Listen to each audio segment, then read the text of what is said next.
सुप्रभात. जय म्हणजे महाराष्ट्र. आज सकाळच्या बातम्या ज्या मी पाहिल्या, मग रोज सकाळी उठलं की प्रथम उठलं म्हणजे झोपत नाही आहे.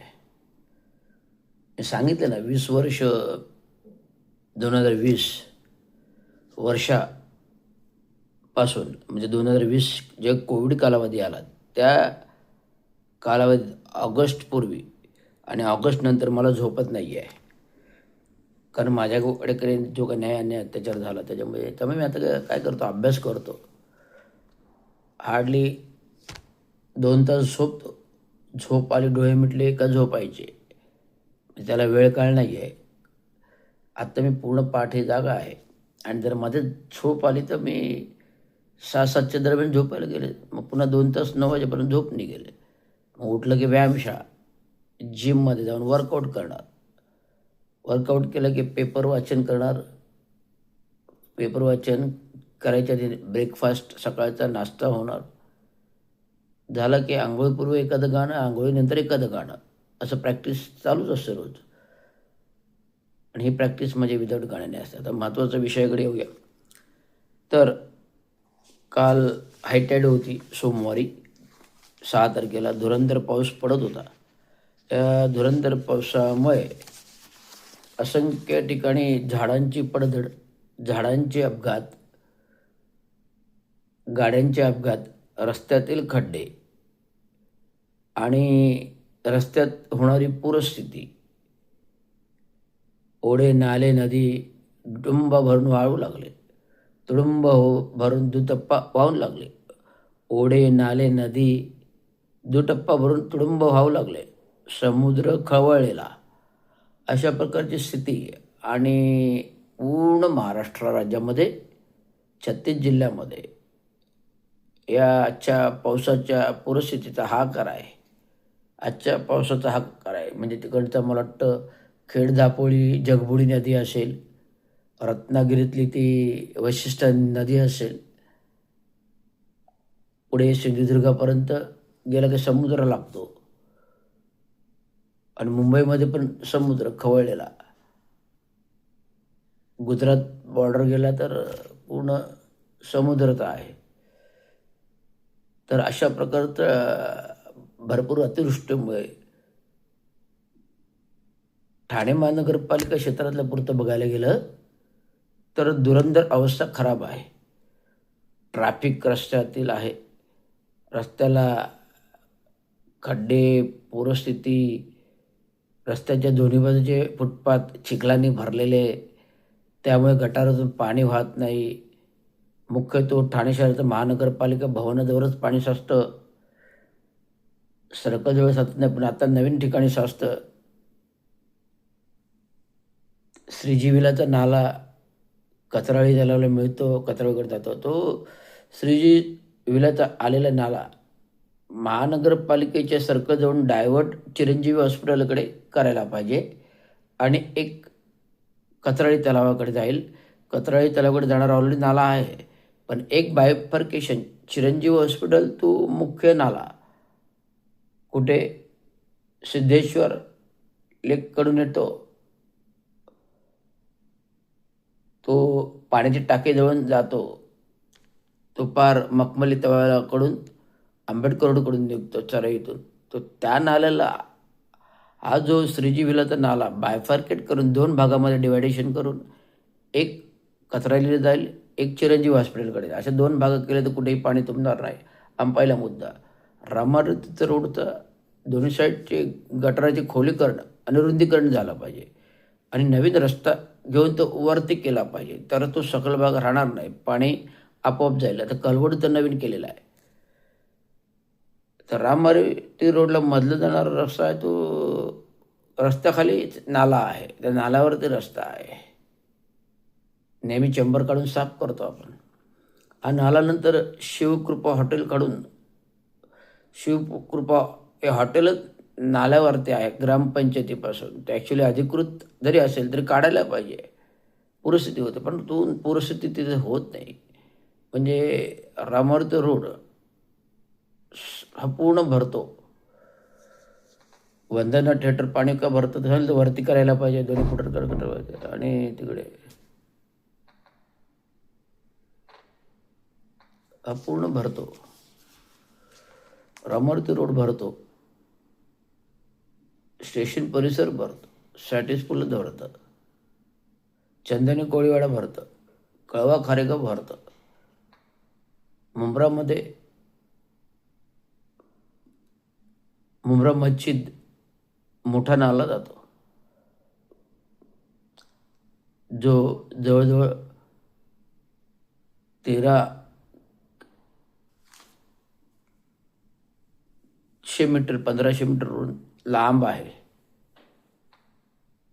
आणि 12 मीटर रुंद आहे. खडी मशीन नाला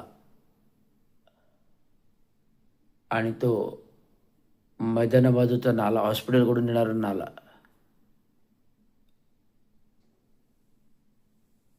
मित्तल ग्राउंडच्या बाजूला असलेला नाला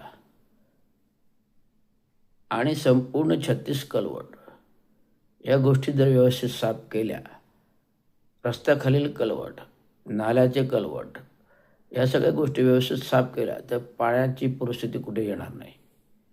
आता जो लोकमान्य सावरकर नगरकडून येणारा नाला तिथे थर्माकोल लोक टाकतायत, ते बंद करायला पाहिजे. आणि तो नंतर कोरम खालून येतो, कोरमचं तर न्यायालयाने आदेशच दिले तो नाला तोडायचा, परंतु त्या नाल्याची तोडण्याची कारवाई महानगरपालिका करत नाही. कोर्टाने निर्देश दिलेत, न्यायालयाने निर्देश दिलेत. कोरम आर्किटेक्ट जे कोणी ते केस हारले त्यांच्या परमिशन्स रद्द केल्यात, तर परमिशन्स रद्द करूनही त्या नाल्यावरचा स्लॅब तोडला जात नाही, नाला पूर्वस्थितीत केला जात नाही. म्हणजे हा न्यायालयाचा अवमान आहे. ते अवमान्याची न करणं, अवमान्याची दाखल करण्याची गरज आहे. त्यामुळे अशा धुरंधर गोष्टी आहेत. आत्ता भरपूर वारा पाऊस वादळ आणि पाऊस आणि ठाणे शहरामध्ये प्रत्येक रस्त्याला जवळजवळ 5-25 होर्डिंग आहेत. म्हणजे एका रस्त्याला किती होर्डिंग्स लावायचे त्याचं नामांकन महापालिकेने ठरवलं आहे का? महासभेमध्ये असं कुठलं ठराव आहे का की एका रस्त्याला 50 होर्डिंग, एका रस्त्याला 25 होर्डिंग, एका रस्त्याला 100 होर्डिंग, असं कुठलं प्रस्ताव ठराव नाहीत. अगणित होर्डिंग्स बांधल्या जातात. माहीत आहेत, आत्ता 2 होर्डिंग्स पडल्या, मुंबईमध्ये एक पडला, ठाण्यामध्ये एक पडला. म्हणजे गेल्या वर्षी पेट्रोल पंपावर तर चेंबूरजवळ होर्डिंग पडलं, अपघात झाला, बरेच मंडळी मेली त्याच्याखाली चिरडून. पण आज जे आहे पोखरण नंबर 1 गांधीनगरच्या इथे वसंतविहारकडे जाताना जे होर्डिंग्स पडलं, तर तिथे कसे वर्दळ नसल्यामुळे तिथे काही अपघात झाला नाही, ते पडलं. तर महानगरपालिका प्रशासनाने लक्ष द्यावं की जेवढे होर्डिंग्स आहेत तेवढ्यांच्या परमिशन्स रद्द करा. जेवढे होर्डिंग आहेत अनधिकृत असतील, काही अधिकृत किती आहेत, अनधिकृत किती आहेत, सर्वेक्षण करून स्थावर मालमत्ता विभाग ते निष्क्रिय विभाग आहे. आत्ता आलेले राजेश सोनवणे, शिवसेना एकनाथ शिंदे उपमुख्यमंत्री सहाय्यक आहेत. त्यामुळे महानगरपालिकेतलं काम भ्रष्टाचाराचं काम होतं आहे. एकाही स्थावर मालमत्तेची गणती केली जात नाही, सर्वे केला जात नाही. तर आता होर्डिंगचे सर्वे स्थावर मालमत्ता किंवा जाहिरात विभागाने स्थावर मालमत्ता तो होर्डिंग बोर्डचा सर्वे झाला पाहिजे. त्याच्यामध्ये अनधिकृत होर्डिंग किती, अधिकृत होर्डिंग किती, हे क्लिअर झालं पाहिजे चित्र. ते प्रशासन करत नाही. प्रशासनच निष्क्रिय आहे, कर्मचारी वर्ग आहे, कर्मचारी तुटवडा आहे, असं अतिरिक्त आयुक्त स्वतः बोलतात. मग अतिरिक्त आयुक्त स्वतः बोलतात तर कर्मचारी वर्ग भरावा ना. 1773 पदांची भरती करावी.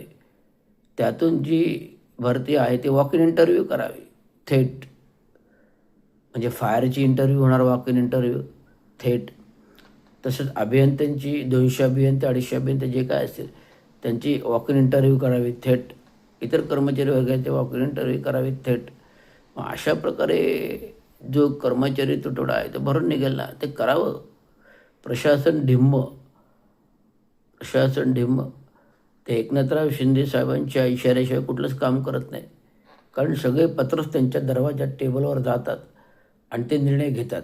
तर मला हे म्हणायचं मुख्यमंत्री उपमुख्यमंत्र्यांना, तुम्ही महानगरपालिकेत येऊन बसावं आणि प्रशासनाचे प्रश्न सॉल्व्ह करावेत. कशाला मंत्रालय विधानसभेत उपमुख्यमंत्र्यांना बसता, कशाला महाराष्ट्र शासनाचे बसता. तर महानगरपालिकेच्या आयुक्तांच्या दालनात येऊन बसावं, नागरिकांच्या तक्रारी ऐकाव्या, नागरिकांच्या तक्रारी ऐकाव्या, दालनात येऊन बसावं उपमुख्यमंत्र्यांनी. तुम्हाला जर धावणीलाच बांधलेले आहे, प्रशासनाला जोखडाला बांधलेले आहे, तुमचे आदेश तुमच्याकडे काहीच ठेवलेले नाहीत. सगळे पालकमंत्री, नगरविकास मंत्री, उपमुख्यमंत्री युटिलायझेशन करतात आदेश. हे असं नाही व्हायला पाहिजे. प्रशासकीय कारभारात एका मंत्र्यांचे सर्व सूत्र हातात ठेवून प्रशासनाचा कारभार चालत नसतं. तर प्रशासनाचा कारभार प्रशासनातील आयुक्तांना चालवायला परवानगी द्यावी, ही माझी नम्र विनंती आहे. एवढंच सांगणं. आणि होर्डिंग्ज बोर्डचा प्रथमचा सर्वे जाहिरात विभागाने आणि स्थावर मालमत्तेने करावा आणि सर्व होर्डिंग जे अनधिकृत आहेत, काही अधिकृत असेल ते ठेवून सगळे अनधिकृत होर्डिंग काढावे. आता रेमंड सिंघानियाच्या गेटजवळ एक भलं मोठं अनधिकृत सुलभ शौचालय बांधले आणि अनधिकृत जाहिरात आहे ती. तिथं टेंडर नाही, मागील जुना टेंडर बाद झालेला आहे. आणि घनकचरा, आरोग्य, बांधकाम, शौचालय, जी शौचालय जाहिरात लावून लिहायची त्याची निविदा पण कधी संपले, त्याचे 18 संपले, 18चे आदेश. मग आत्ता 2025मध्ये कसं का बांधलं, हा एक प्रश्न आहे. म्हणून अतिरिक्त आयुक्तांनी ते पाहावं. एवढंच सांगतो. धन्यवाद. जय भीम, जय महाराष्ट्र. उद्या तुम्हाला मी पावसाळी उपाययोजनेचा एक रिपोर्ट, कन्सल्टिंग रिपोर्ट बनवलेला आहे. अतिरिक्त आयुक्त 2 यांना तुम्हाला मी पेड्यामांजूराचा खुलासा केला आणि उपाययोजना दिलेली आहे. तसंच ठाणे शहरातील सर्व नाल्यांची उपाययोजनेचा रिपोर्ट मी तयार केलेला आहे. तो उद्या तुम्हाला आणून देतो. हेच नम्र. धन्यवाद.